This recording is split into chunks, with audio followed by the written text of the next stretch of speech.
안녕하세요. 시내가 책방입니다. 저는 책방지기 한 걸음씩입니다. 오늘은 새 책 켈리 맥고니걸 박사의 움직임의 힘이라는 책을 들고 왔습니다. 항상 새해가 되면 새해 결심을 많이 하죠.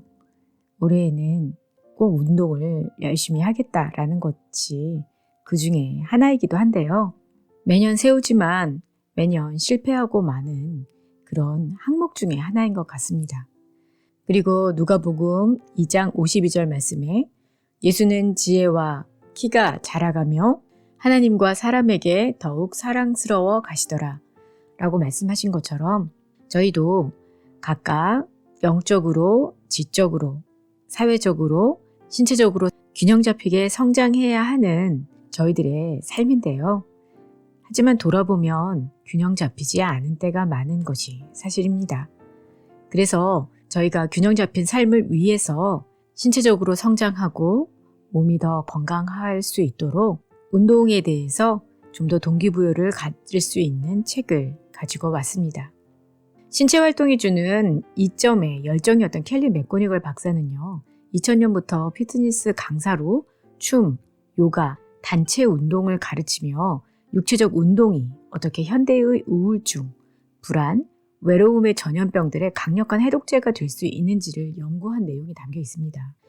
이 연구는 운동과 자기 개발에 관한 내용이나 운동이 주는 이득에 관한 내용을 넘어서 인간의 본성에 관하여 우리는 움직이는 존재라는 사실을 깨닫게 해줍니다.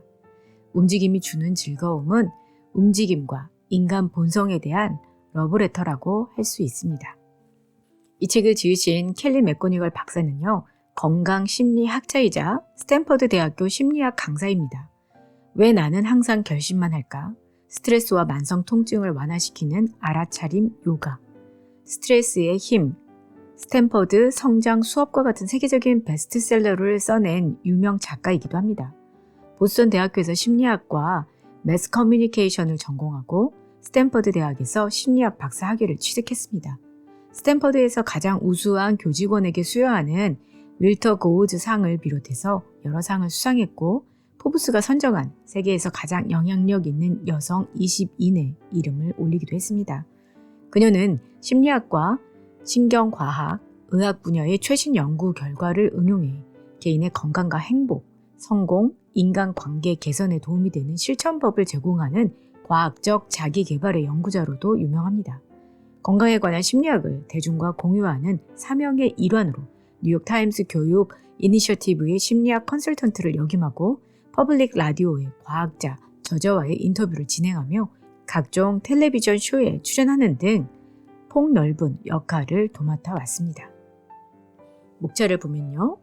머릿말이 있고 제1장 끈질긴 노력 끝에 맛보는 짜릿함, 제2장 푹 빠지기, 제3장 집단적 즐거움, 제4장 불끈 일어나 움직여라, 제5장 장애물 극복하기, 제6장 삶을 포용하라, 제7장 어떻게 견딜 것인가, 마무리 재언으로 되어 있습니다. 오늘은 머릿말에서 3장까지 정리해 드리도록 하겠습니다. 참 오늘부터는 한 줄 감상평을 남겨주시면 감사하겠습니다. 서로 나눔으로써 은혜가 더욱 풍성해질 것이라고 생각이 듭니다. 머릿말, 갖가지 증거를 살펴본 결과 생리기능의 모든 측면은 움직이는 것을 보상하도록 기획됐다고 결론 내릴 수밖에 없다. 그러면 인체 생리학은 왜 우리를 활발하게 움직이게 하려고 이토록 정교하게 조정됐을까요? 일단 운동에 따른 건강 효과와 관련됐을 거라고 추론해 볼 수는 있습니다. 어쩌면 뇌는 심장마비를 예방하고자 몸을 활발하게 움직이도록 명령하는지도 모릅니다. 하지만 이런 관점은 너무 단순해서 인간의 생존에 대한 신체 활동의 가치를 제대로 파악하다고 보기가 어려운데요. 의사가 당신에게 혈당을 더 잘 조절하거나 혈압을 낮추거나 암 위험성을 줄이기 위해 운동하라고 권할 수는 있습니다. 하지만 인류사를 통틀어서 움직임의 핵심 목적은 질병 예방이 아니었습니다. 신체 활동은 곧 우리가 인생을 살아가는 방식이었습니다. 신경과학자 다니엘 울퍼트의 주장처럼 인간 뇌의 목적은 오로지 움직임을 유발하는 것이다. 움직임은 우리가 세상과 교류하는 유일한 방식이다라고 했습니다. 바로 이런 이유로 우리 생명작용은 움직임을 온갖 방식으로 보상합니다. 가장 근본적인 수준에서 움직임에 대한 보상은 곧 뇌와 몸이 당신에게 인생을 살아가도록 격려하는 것입니다. 당신이 흔쾌히 움직이려 한다면 근육은 당신에게 희망을 줄 것이고 뇌는 즐거움을 조성해 줄 겁니다. 그리고 생리 기능은 당신이 계속 나아가는 데 필요한 활력과 목적과 용기를 찾도록 총체적으로 도와줄 것입니다. 움직임이 보상을 안겨주는 이유와 관련해서 좀 더 포괄적인 설명도 있는데요. 인간의 행복 심리학에서 유래된 것으로 인간은 원래 생존에 유리한 활동과 경험과 정신 상태에서 즐거움을 얻도록 설계되었다는 내용입니다. 이는 먹고 자는 등 대단히 현실적인 문제를 넘어서 우리를 인간으로 규정하는 심리적 특성의 상당 부분까지 포함되는데요. 우리는 협력하는 데서 즐거움을 느끼고 팀워크에서 만족감을 얻습니다. 어떻게든 진전을 이루고자 노력하고 그 과정에서 기쁨과 자부심을 느낍니다. 우리는 사람과 장소와 공동체의 애착을 형성하고 그들을 돌보면서 따뜻한 정을 나눕니다. 삶에서 의미를 찾는 능력조차도 즐거움의 신경생물학에 뿌리를 두고 있습니다. 운동이나 탐험, 경쟁이나 환호 등 신체 활동은 모두 이러한 본능을 자극하기 때문에 우리를 더 행복하게 합니다. 움직임은 자신을 표현하고 사람들과 교류하며 기능을 숙달하는 등 인간이 누리는 대단히 기본적인 즐거움과 밀접하게 관련되어 있습니다. 활발하게 움직이는 동안 우리는 내재된 즐거움에 접근합니다.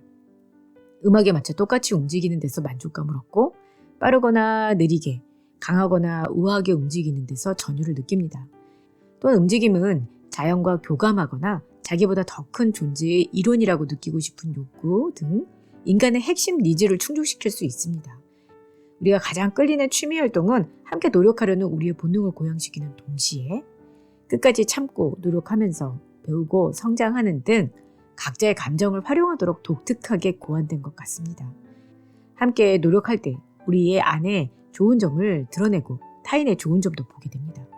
그런 이유로 어느 문화에서나 운동을 가장 즐겁고 의미 있는 전통의 중심에 둡니다. 철학자 더그 앤더슨이 관찰했듯이 움직임에는 인간을 가장 인간답게 살아가게 하는 힘이 있습니다. 제1장 끈질긴 노력 끝에 맛보는 짜릿함. 1장에서는 움직임, 열심히 운동을 했을 때 느끼는 즐거움에 대해서 여러 가지로 설명하고 있습니다. 신나게 달릴 때 맛보는 짜릿한 기분, 그것을 러너스 하이라고 하는데요. 빨리 걷거나 달리기의 즐거움을 일종의 무의식적 도취 상태이다. 달릴 때 행복을 느끼는 신경화학적 상태가 사냥과 채집으로 살아야 했던 초기 인류에게 주어진 보상이었는지도 모른다고 설명하고 있습니다. 미국과 영국에서 실험을 했었는데요. 활동적인 성인들에게 일정 기간 동안 몸을 많이 움직이지 못하게 했더니 행복감이 줄어드는 결과가 나왔다고 합니다. 규칙적으로 운동하는 사람들을 2주 동안 주로 앉아서 지내게 하자 불안해하고 짜증도 많이 부렸고 성인에게 임의로 일일 보행수를 줄이게 하자 88%가 더 우울해졌다고 합니다. 활동을 더 줄이게 하자 일주일도 안 돼 삶의 만족도가 31%나 감소하고 평균 5,649번만 걸으면 불안과 우울증이 생기고 삶의 만족도가 떨어지는 것으로 밝혀졌습니다. 그런데 일반적으로 미국인은 하루 평균 4,774보를 걷고 전 세계 성인의 평균 보행수는 4,961보라고 합니다. 신나게 달릴 때 느껴지는 러너스 하이는 바로 붕 뜬 것 같은 기분이라고 합니다. 이 모든 상황이 오늘날 취미로 운동하는 사람들에게 어떤 의미가 있을까요? 일단 달리기 자체가 아니라 중간 강도로 꾸준히 하는 신체 활동이 러너스 하이의 핵심 열쇠임을 알 수가 있습니다. 실제로 과학자들은 자전거 타기, 경사진 트레드밀에서 걷기, 등산을 통해서도 엔도카나비노이드가 비슷하게 증가한다는 사실을 확인했습니다. 짜릿한 기분을 맛보고 싶으면 그저 시간과 노력을 기울이면 된다는 것입니다. 신경과학자들은 엔도카나비노이드를 두고 근심을 없애고 행복을 선사하는 화학 물질이라고 말합니다. 이는 운동의 짜릿함, 즉 엑서사이즈 하이가 당신의 뇌에 행하는 일에 관한 첫 번째 단서를 제공한다고 합니다. 편도체와 전해골, 피질 등 스트레스 반응을 조절하는 뇌 부위에는 엔도카나비노이드 수용체가 풍부합니다. 이 수용체에 엔도카나비노이드 분자가 걸려들면 불안감이 줄어들고 만족한 상태가 형성됩니다. 또 엔도카나비노이드는 뇌의 보상 체계에서 도파민을 증가시켜 낙관적 감정을 부추깁니다. 엔도카나비노이드에 힘입은 러너스 하이는 수렵과 채집 활동을 더 즐겁게 할 뿐 아니라 사람들을 더 가깝게 연결시켜서 전리품을 나눠 먹는 행동을 더 보람있게 했던 것 같습니다. 실제로 로마 라사피엔차 대학에서 실시한 실험은 신체 활동이 이러한 효과를 거둘 수 있음을 보여줍니다. 참가자들은 공공기금에 돈을 기부하도록 유도하는 투자 게임을 실시했는데 그들이 기부하면 기부할수록 구성원 모두 더 많은 혜택을 받을 수 있었습니다. 그런데 게임을 시작하기 전에 30분 동안 운동했던 참가자들은 그러지 않은 참가자들보다 더 많이 기부했다고 합니다. 2장 푹 빠지기. 2장에서는 운동에서 느끼는 즐거움과 행복감을 느끼다 보면 계속 하게 되어서 마치 중독처럼 비유하기도 하는데요. 실제 중독과 운동의 중독이 어떻게 다른지를 설명해주고 있습니다. 운동에 푹 빠진다고 해서 우리가 익히 아는 부정적 개념의 중독과 같다고 볼 수는 없습니다. 운동이 약이라면 가장 흡사한 것으로 항우울제를 들 수 있는데요. 많은 사람이 운동에 푹 빠지는 이유는 내재된 중독성 때문이 아니라 좋은 사람들과 관계를 맺으려는 뇌의 역량 때문입니다. 한 체육관의 신규 회원들을 대상으로 실시한 연구 결과 새로운 운동 습관을 들이는데 필요한 최소 노출 시간이 주 4회씩 6주 정도인 것으로 나타났다고 합니다. 운동 습관을 들이는데 시간이 더 걸린다는 점에서 약물 복용자가 중독될 때 일어나는 것과는 다른 일이 분자 차원에서 일어난다는 사실을 알 수 있습니다. 약물은 보상체계에 침투해서 아주 빠르게 장악하는 반면 운동은 경험에서 배우는 보상체계의 능력을 좀 더 점진적으로 활용해 나가는 것 같습니다. 운동을 전혀 즐기지 않는다고 말하는 사람이 많은데 장단컨대 대부분 운동가로 거듭날 경험이나 유형이나 공동체를 접하지 못했기 때문이라고 합니다. 적당한 경험과 유형, 장소와 시간이 결합되면 운동을 평생 면려했던 사람도 운동에 푹 빠질 수 있다고 합니다. 한마디로 약물을 복용하면 뇌가 반보상 체계를 활성시킨다고 합니다. 그러면 기분을 좋게 하는 화학물질의 효과가 약화된다고 하네요. 반보상 체계는 뇌에서 도파민이나 엔돌핀 숫자가 비정상적으로 높아졌을 때 처음 활성화가 되는데요. 극도의 흥분을 낮추려는 것이라고 합니다. 욕조물이 넘치려고 할 때 배수구 마개를 뽑는 것과 같은 이치라고 하네요. 그런데 약물을 습관적으로 복용해서 반보상 체계를 자꾸 활성화시키면 약물을 복용하지 않을 때도 반보상 체계가 활성화된 상태로 있게 됩니다. 그래서 극도로 흥분된 상태에 자주 놓이게 된 뇌는 선제적으로 흥분을 떨어뜨리기 시작합니다. 그 결과 불쾌감이 거의 내내 유지된다고 하는 거죠. 또 만성적인 약물 복용을 한 뇌에서는 순환하는 도파민 수출을 낮추고 보상체계 내 도파민 수용체의 유용성을 떨어뜨립니다. 이러한 두 가지 변화 때문에 계속해서 의욕이 없고 우울하며 반사회적으로 행동하고 일상의 즐거움을 누릴 수가 없다고 합니다. 이러한 증상을 신경과학자들은 중독의 어두운 측면이라고 부릅니다. 그런데 운동을 즐기는 사람들은 이런 약물을 끊으려고 하는 중독자들과는 상당히 다른 방식이라고 합니다. 아까도 말씀드린 것처럼 운동은 그 즐거움을 느끼는데 약물처럼 그렇게 빠르게 느낄 수가 없고 습관화가 되고 그 즐거움을 느낄 수 있을 때까지 시간이 오래 걸리고 그렇기 때문에 그것을 없애려고 하는 반보상 체계가 활성화되지 않는다는 것이죠. 약물 남용과는 정반대로 운동은 순환하는 도파민 수치를 더 올려서 도파민 수용체의 유용성을 더 높입니다. 즐거움을 느끼는 영역을 무력화시키는 게 아니라 오히려 확장하는 거죠.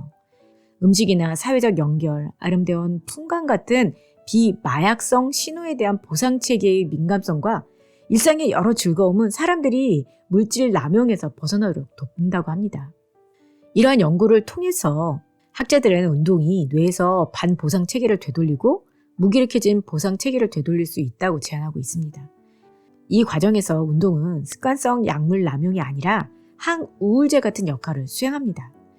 움직임이라는 묘약의 향정신성 효과는 어떤 사람에겐 중독적 즐거움이 되고 어떤 사람에겐 강력한 치료제가 됩니다. 움직임은 즐겁게 느껴질 때만 중독성이 없습니다. 뇌가 회복력의 강화를 감지할 수 있다고 생각을 하는데요. 실제로 용기와 배짱은 신체 활동에서 얻을 수 있는 또 하나의 예측 가능한 부수 효과입니다. 새로운 운동 습관은 보상 체계를 향상시키는 동시에 불안감을 조절하는 뇌 부위에도 영향을 미칩니다. 한 실험실 연구에서 쥐를 21일 동안 달리게 했더니 두려움과 스트레스 반응을 조절하는 뇌관과 전전두엽 피질이 달라졌다고 합니다. 쥐는 더 용감해지고 스트레스 상황에도 더 잘 견딜 수 있게 되었습니다. 인간의 경우 주 3회씩 6주 동안 운동하면 불안감을 다스리는 뇌 부위에서 신경 연결이 늘어난다고 합니다. 규칙적인 신체 활동은 신경계의 기본 상태에도 변화를 시키고 그래서 싸우거나 도망가거나 겁먹을 상황에서 더 침착하게 대처하도록 해준다고 합니다. 3장 집단적 즐거움. 3장에서는 함께 운동하는 것에 대한 유익에 대해서 얘기를 해주고 있습니다. 집단적 열광은 함께 운동하는 사람들끼리 왜 가족 같은 유대감을 느끼는지 설명해 줍니다. 또 신체 활동을 포함한 사회 운동이 더 끈끈한 결속과 희망을 고취시키는 이유와 사람들과 함께 걷거나 달릴 때 더 힘이 난다고 느끼는 이유도 설명해 줍니다. 러너스 하이와 마찬가지로 집단적 열광을 향한 우리의 역량은 살아남기 위해 협력할 필요성에 뿌리를 두고 있습니다. 도취된 상태에서 한마음으로 움직이게 하는 신경화학은 낯선 사람들과도 유대를 맺고 신뢰를 쌓게 합니다. 집단 활동은 인간을 한데 모으는 방법 중에 하나로 이를 통해서 우리는 어디에 속해 있는지 또 무엇의 일부인지 확실하게 알게 됩니다. 경계가 사라지는 느낌은 집단적 즐거움의 가장 강력한 측면 중 하나입니다. 서로 연결됐다고 단순히 생각하는 게 아니라 진짜로 연결됐다고 온몸으로 느끼게 됩니다. 뇌가 당신의 몸을 있는 그대로 자각하는 게 아니라 더 큰 존재의 일부로 지각하는 것입니다. 인류학자들은 집단적 즐거움의 가장 중요한 기능이 사회적 결속을 강화하는 것이라고 믿고 있습니다. 심리학자 브로닌 타르가 우리는 서로 연결되도록 도와주고 집단성을 구축할 기회를 주는 활동에 참여해야 합니다라고 말했습니다. 운이 좋으면 일상생활에서 그런 순간을 많이 접하겠지만 운이 따르지 않더라도 다 함께 움직이는 행사에 참여하면 그런 기회가 저절로 찾아옵니다. 생명을 위한 릴레이 같은 자선 스포츠 행사에 참여한 효과를 조사했더니 참가자들은 의례 집단적인 힘과 희망, 긍정적 생각을 품게 되었다고 대답했습니다. 행사를 주관한 단체는 자선 바제회나 경매 등 다양한 방법으로 모금을 벌릴 수 있지만 어떤 방법도 5km 마라톤과 하프 마라톤, 허슬 시카고 같은 육체적 도전을 능가하지 못합니다. 타르는 집단적 즐거움을 경험할 가장 효과적인 방법으로 대규모 줌바 수업을 추천했습니다. 단체 운동은 동기화된 움직임의 장점을 강화하는 여러 조건을 활용하는데요. 가령 심박 동률을 높이면 높일수록 함께 움직이는 사람들과 더 가깝게 느끼게 됩니다. 음악을 추가해도 똑같은 상승 효과가 있습니다. 계획했든 우연이든 많은 운동 수업이 촘촘한 군집화 현상도 이용합니다. 개인 공간을 좁혀서 움직일 때 느껴지는 사회적 응집성을 극대화하는 것입니다. 물리적 가까움 때문에 자신과 타인 간의 경계가 흐릿해집니다. 서로 냄새를 맡을 만큼 가까이 있으면 감정이 더 잘 전염됩니다. 행복한 상태에서 흘리는 땀은 일반적인 땀과 냄새가 다르며 누군가의 행복한 땀 냄새를 맡으면 당신의 기분도 덩달아 좋아진다는 사실이 있습니다. 많은 사람이 즐기는 단체 운동은 단순한 동작을 반복하는 식으로 구성됩니다. 이런 단순 반복의 집단적 즐거움에 크게 기여하는데요. 동작의 균일성과 단순성 덕분에 춤추는 사람들은 모라의 즐거움에 빠져듭니다. 현대의 에어로빅도 그와 같은 전략을 채택해 비슷한 황홀감을 유도합니다. 네, 오늘은 켈리 맥고니걸의 움직임의 힘 중에서 책 소개와 작가 소개와 목차와 머릿말에서 3장까지 정리해드렸습니다. 다음 시간에는 4장부터 마지막 제언까지 정리해드리도록 하겠습니다. 한 줄 감상평도 댓글에 남겨주시면 감사하겠습니다. 그럼 다음 시간에 뵐게요. 안녕히 계세요.